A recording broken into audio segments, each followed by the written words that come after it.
Melissa and I, she and I go to blows over this one because I Hey, think at don't the you mess end, with Melissa. I'm putting my money on her. I would too. I would too.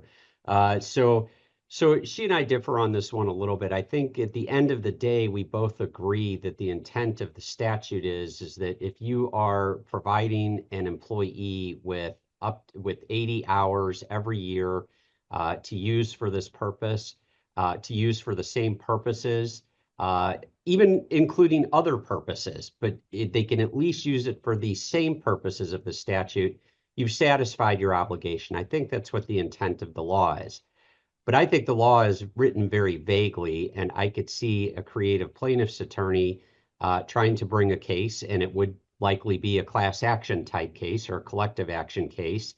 And I could see that attorney trying to argue that your PTO policy, unless it allows for the exact same purposes, and then very importantly, under the same conditions as the paid sick leave, you haven't provided the benefit of the law.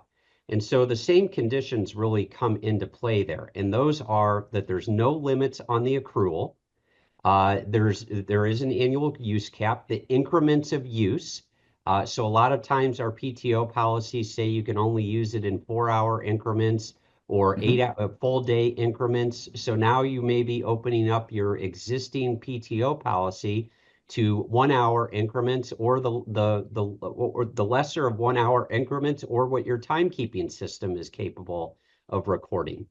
Um, Carryover from year to year versus payout, no retaliation, compliance with appropriate notice, and then required documentation. And so all of those are the conditions of the paid sick leave. And so, like I said, the concern that I have is that if your PTO policy does not provide for all of this same stuff, then a plaintiff's attorney is going to sue at some point. And they're likely going to bring it as a class action saying that you failed to do this correctly with all of your employees, and therefore you owe them money under the statute.